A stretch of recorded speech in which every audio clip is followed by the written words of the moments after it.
मेरी बेटी अंधी थी और मेरे पति उसकी शादी नहीं करना चाहते थे क्योंकि बेटी अंधी होने की वजह से वे चाहते थे कि वे हमारे पास ही रहे। लेकिन एक दिन मैंने एक अच्छा रिश्ता देखकर उसकी शादी कर दी। शादी के बाद बेटी फ़ोन पर कहती, माँ मैं बहुत खुश हूँ, आपको आने की ज़रूरत नहीं है।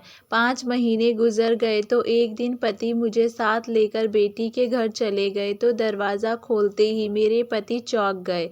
जब मेरी बेटी के दामाद का पूछा तो बोली उन्होंने ही दरवाज़ा खोला था, तो मैं चकरा गई और पति ने गुस्से में मैं 5 महीने बाद अपनी बेटी के ससुराल जाने वाली थी।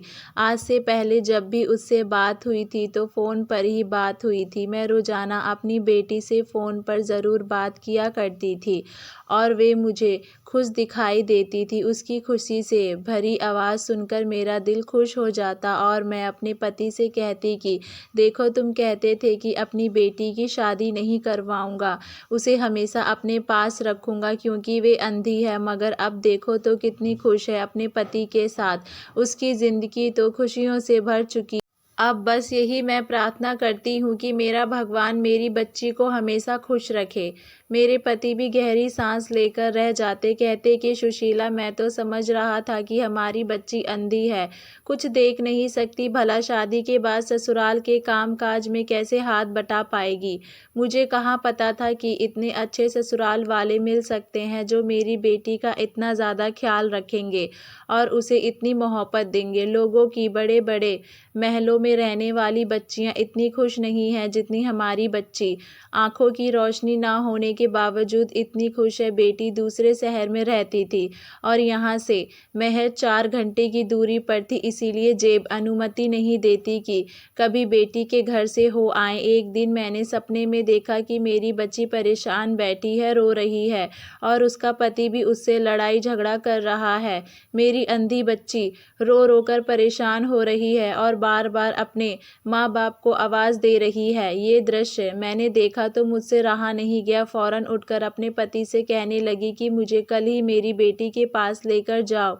ना जाने क्यों मुझे इतना भयंकर सपना आया। मैंने अगले ही दिन अपने पति को साथ लिया और अपनी बच्ची के यहाँ जाने लगी। हम बेटी के घर के बाहर पहुँचे तो दरवाज़ा एक अधेड़ इंसान ने खोला था, जो कि मेरी बेटी वृद्धि का ससुर था। जैसे ही उसने दरवाज़ा खोला तो हमारे चेहरे पर मुस्कुराहट थी, मगर ना जाने क्यों हमें वहाँ खड़े देखकर उसके चेहरे पर अजीब सी परेशानी आ गई थी, जैसे उसको हमारा आना बिल्कुल भी पसंद न आया हो। मैंने एक नज़र वृद्धि के ससुर को देखा, जिसके चेहरे की हवाइयाँ उड़ चुकी थी। हमारे दिल में खतरे की घंटियाँ बजने लगी। हम अपनी बेटी से मिलने के लिए घर के अंदर दाखिल हो गए। जैसे ही घर में दाखिल हुए तो हमारी बेटी अपने कमरे में बैठी थी, जिसके पास कई तरह के फल काट कर रखे हुए थे और वे बिल्कुल महारानियों की तरह ऐसी वाले कमरे में बैठी हुई फल खा रही थी। हमारे कदमों की आहट तो बचपन से ही पहचान लेती थी। जैसे ही माँ बाप के कदमों की आहट उनके कानों तक पहुंची, वे फौरन उठ बैठी, आसपास चेहरा फेर कर कहने लगी, माँ बाप, क्या आप दोनों आए हैं। इतना कहकर वे आगे बढ़ी और हम दोनों ने अपनी बच्ची को अपने सीने से लगा लिया, उसे लिपटकर रोने लगे और उसे चूमने लगे। हमने जैसा सोचा था वैसा कुछ भी नहीं था। तभी बेटी का ससुर भी वहीं कमरे में चला आया और कहने लगा कि आप लोग बैठे, मैं आपके लिए ठंडा पानी मंगवाता हूँ। हम अभी बेटी के पास बैठे ही थे कि वृद्धि से कहा कि बेटा, तुम्हारा पति कहाँ है, वे कहीं दिखाई नहीं दे रहा। ये सुनकर मेरी बेटी फौरन हैरत से मेरी तरफ देखने लगी और कहने लगी, माँ, यहाँ क्या कह रही हो, मेरा पति तो सामने खड़ा है। बेटी के हाथ के इशारे की तरफ जब देखा तो मेरी रूह कांप गई, क्योंकि सामने तो माँ प्यास लगी है, हलक सूख रहा है। मैं गहरी नींद में थी। बेटी की आवाज़ से मैं उठ बैठी, एक नज़र बेटी की तरफ देखा जो सामने पलंग पर बैठी हवा में हाथ लहराती हुई मेरे पलंग को ढूंढ रही थी। बेटी को देखकर मैंने गहरी सांस ली और उठकर पानी का गिलास भरकर बेटी को अपने हाथों से पिलाने लगी। मुझे हर बार अपनी बेटी की हालत पर बहुत डर सताता था। अगर कोई इससे चेहरे को देखता तो उसे गुरूर होता, जो एक बार मेरी बेटी को देख लेता दूसरी बार ज़रूर उसे नज़र उठाकर देखता। आखिर मेरी बेटी थी ही इतनी सुंदर, मगर जब किसी को पता चलता कि मेरी बेटी अंधी है तो वे कानों को हाथ लगाकर रह जाता था। कहने लगते कि यकीनन ये माँ बाप के किसी बड़े पाप की सज़ा होगी जो इतनी सुंदर बच्ची पैदा हुई और वे भी अंधी थी। पर दुनिया में इतने हसीन लोग बहुत कम ही देखे जाते हैं। जब मैं अपनी बच्ची को यूं चुपचाप एक जगह बैठे हुए देखती तो मेरा दिल टूट सा जाता। मेरी तो तमन्ना थी कि मेरी बेटी रंग बिरंगी दुनिया देख सकती, अपने माँ बाप को पहचान सकती, मगर उसने तो सिर्फ अपने हाथों से ही हमारे चेहरे के नक्श पहचान रखे थे। वे चीज़ों को सूंघकर और महसूस करके अपने दिल के ज़रिए महसूस करते हुए थोड़ा बहुत चल फिर सकती थी और हमारी आहटों से हमें पहचान सकती थी। मैंने बेटी को पानी पिलाया, एक गहरी नज़र बेसुध सोती हुई अपने पति पर डाली तो जो दिन भर का थका हारा अपने बिस्तर पर लेटा था, हमें हमारी जान से भी ज़्यादा प्यारी थी। दुनिया वाले इसके बारे में जो भी सोचते हैं, मगर हमारी तो जान हमारी इस बेटी में बसा करती थी। बेटी जवान हुई तो मेरे दिल में ख्याल आने लगे। मैं अपनी इस अंधी बेटी में गुण तलाश करने लगी। जब भी गांव में किसी लड़की की शादी की खबर सुनती तो मेरा भी दिल यही करता कि मैं भी अपनी बेटी की शादी करूं। ये सिर्फ देख नहीं सकती थी, मगर घर को बहुत अच्छे से संभाल लिया करती थी। मैं इन्हीं सोच में बैठी थी जब एक दिन मेरा पति घर वापस आया, काम से वापस आया था। बाप के कदमों की आहट सुनते ही मेरी बेटी फौरन उठी और दीवारों का सहारा लेते हुए किचन में चली गई। वहीं अपनी जगह पर वाटर कूलर पड़ा था। बेटी ने पानी भरा और गिलास लिया, बाप के पास आ गई, कहने लगी, पापा लीजिए पानी पीजिए, बहुत थक गए होंगे। ऐसा कहकर वे बाप के पास घुटनों के बल बैठ गई और फिर उनकी टांग दबाते हुए पैरों से जूते उतारने लगी कि पापा आप यहीं लेट जाओ, मैं आपकी टांग दबा देती हूँ। रामेश्वर ने जब बेटी की बात सुनी तो वे हमेशा की तरह मुस्कुराकर उसका सर चूम लिया और आशीर्वाद देते हुए कहने लगे, नहीं मेरी बच्ची, तुम ये मेरे पास बैठो और बताओ, मैंने तुम्हें डांटा तो नहीं या तुमसे ज़्यादा काम तो नहीं करवाया? मैं भी तुम्हारी माँ की खबर लेता हूँ तो मुस्कुराकर कह देती कि नहीं नहीं, माँ तो मेरा बहुत ख्याल रखती है, मुझसे कोई काम नहीं करवाती। अगर उन्होंने मुझे तंग किया तो मैं ज़रूर आपको बताऊँगी। उस दिन जब मैं विधि को कमरे में भेजा तो अपने पति से कहने लगी कि हमारी वृद्धि अब जवान हो चुकी है, क्यों ना हम इसकी शादी करवा दें। मेरी बात सुनी तो मेरा पति हैरत से मुझे देखने लगा। ऐसा लगता है जैसे मैंने कोई बहुत अजीब सी बात कह दी हो जिसका किसी ने सोचा भी ना हो। कहने लगा कि पागल तेरा दिमाग तो, तू आखिर कहना क्या चाहती है विधि के बारे में? तुझे पता तो है इसकी आंखों की रोशनी नहीं है, इस हालत में अपनी बच्ची की शादी कैसे करवा सकते हैं? मैं कुछ बोलना चाहती थी कि कहना चाहती थी, मगर मेरे पति ने मुझे चुप करवा दिया और कहने लगा कि मुझे इस चीज़ को लेकर कोई भी बात नहीं करनी, ये मेरी बच्ची के फ्यूचर का सवाल है। यहाँ तो वे अपने माँ बाप के घर में रहती है, इसे हर तरह से आज़ादी है, हमें पता है कि अपनी बेटी को कैसे हैंडल करना है, जबकि वही अगर ये ब्याह कर अपने घर चली जाएगी तो फिर क्या होगा? तुम जानती तो हो पति के कामकाज, उसकी जिम्मेदारियां, फिर सास ससुर और नंद भावज के रिश्ते, ये सब कैसे निभाएगी? इस घर की तो हर एक चीज़ और चप्पे चप्पे पर हमारी बच्ची को पता है।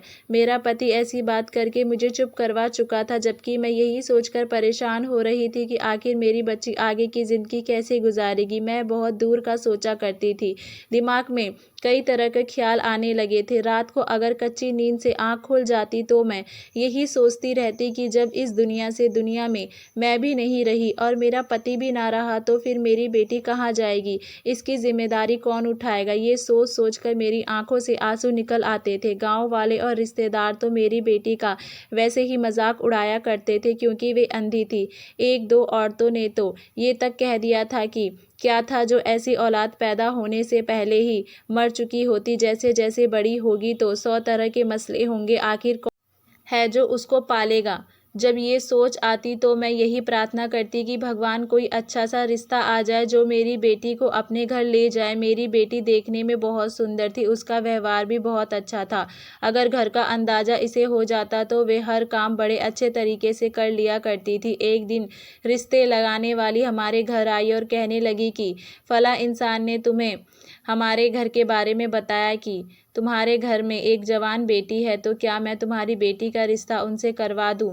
मैं तो बैठी आंगन में चावल चुन रही थी, अचानक से रिश्ते वाले की बात सुनकर हैरत में पड़ गई। कहने लगी कि आपका दिमाग सेट तो है कि आपको पता नहीं मेरी बेटी अंधी है, उसे कुछ भी दिखाई नहीं देता, हम उसकी शादी नहीं करवाना चाहते। तो रिश्ते वाले कहने लगे कि ये सब कुछ मैं जानती हूँ और मैंने उसको भी बताया है, मगर वे कहते हैं कि हमें इससे कोई मसला नहीं है, खाते पीते घर का लड़का है और एकलौता भी है, तुम्हारी बेटी को खुश रखेगा। मैंने जब उस लड़के वाले की तारीफें सुनी तो खुश हो गई और दिल में एक बार फिर ये उम्मीद जागने लगी कि मैं अपनी बच्ची की शादी इसी घर में करवा दूंगी। उन्हें मेरी बेटी के अंधेपन से कोई मसला नहीं था। वे अमीर लोग थे, घर में नौकर चाकर थे, काम काज के लिए तो उनके पास नौकरानी बहुत थी। बस मेरी बेटी के व्यवहार और अच्छे आचरण की वजह से इसे अपनाना चाहते थे, मगर एक बात समझ नहीं आई थी कि उन लोगों को मेरी बेटी का पता कैसे चला था। खैर, जैसे ही रात हुई तो मैंने ये बात अपने पति से की। एक बार फिर पति के माथे पर बल आ गए थे। कहने लगा, तुम्हारा दिमाग खराब है, क्यों अपनी बच्ची की जिंदगी नर्क बनाना चाहती हो? मैं बिल्कुल उसकी शादी किसी से नहीं करना चाहूँगा। ये सुनकर तो मैं भी परेशान हो चुकी थी। पति को बहुत समझाया मगर वे ना माना। अगले ही दिन मेरे कहने पर लड़के वाले हमारे घर आ चुके थे। उस समय मेरा पति घर पर ही था। वे लोग बड़े ही अच्छे व्यवहार के थे। उन्होंने जब मेरी बेटी को देखा तो साथ आई औरत ने मेरी बेटी को सीने से लगा लिया और कहने लगी, ये तो बस हमारी ही बहू बनेगी। मेरा पति हड़बड़ाकर उनकी तरफ देखने लगा और कहने लगा कि मैं माफ़ी चाहता हूँ, मगर हमारी बेटी अंधी है और हम चाहते हैं कि उसकी शादी करे। शादी के बाद एक लड़की पर कई तरह की जिम्मेदारी आ जाती है और वे जिम्मेदारी नहीं निभा सकती। वे लोग कहने लगे कि ये सब कुछ आप पर छोड़ दें। वे पहली बार हमारे घर में आए थे तो कई फल और शगुन की थाली लेकर आए थे। उन्होंने विधि के हाथ पर 15,000 रखे। कुछ दिन बाद फिर आए तो एक बार फिर मेरी बेटी के लिए बहुत सारे उपहार लेकर आए। ये सब कुछ देखकर मैं और पति अंदर ही अंदर पिघलते जा रहे थे। वे लोग हमारी बेटी में सचमुच दिलचस्पी रखते थे और औरत और उसका पति बड़े अच्छे व्यवहार के थे और हमारी बेटी से बहुत नरमी से पेश आते थे। वही उनका लड़का भी हमें बड़ा ही भाया था। मैं तो बिल्कुल इस रिश्ते से राजी हो चुकी थी, मगर मेरा पति नहीं माना था। उसने इस रिश्ते पर राजी होने में 2 महीने लगाए थे। मेरी बेटी का रिश्ता तय हो गया और हम उसकी शादी की तैयारियां करने लगे। मेरी बेटी भी इस रिश्ते से बड़ी खुश थी। उसने देखा तो ना था, मगर मन की आंखों से वे सब कुछ पहचान रही थी। शादी की डेट फिक्स करने लगे तो वे लोग अपने रीति रिवाज के मुताबिक ही सारे काम काज कर रहे थे।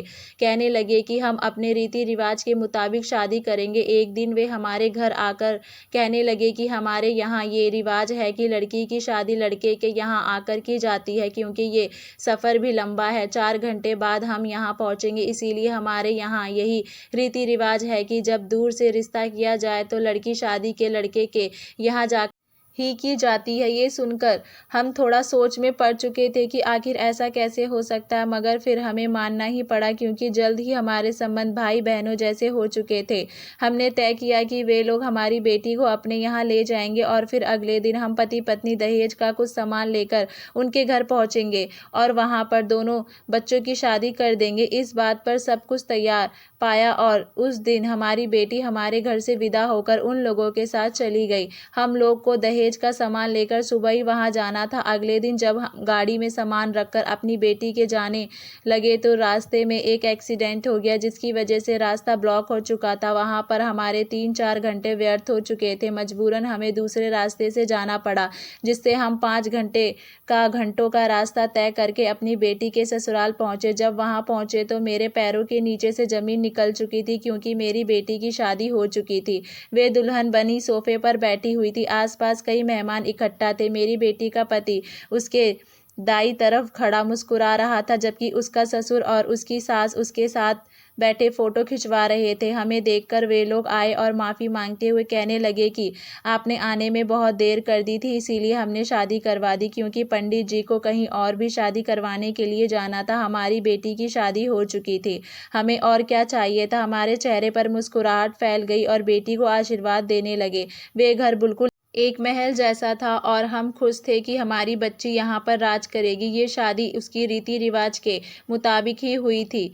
हम एक दिन तक वहीं रहे और फिर अपनी बच्ची को दोबारा आने का कहकर वापस अपने घर चले आए। हम दोनों के कंधों से जैसे एक भारी बोझ उतर चुका था। घर आए तो अक्सर बेटी को फ़ोन करके पूछते रहते तो वे कहती, मैं यहाँ बहुत खुश हूँ, यहाँ पर सभी लोग बड़े अच्छे हैं, मेरा बहुत ख्याल रखते हैं, कभी किसी ने मेरे सामने ऊँची आवाज़ में बात नहीं की है।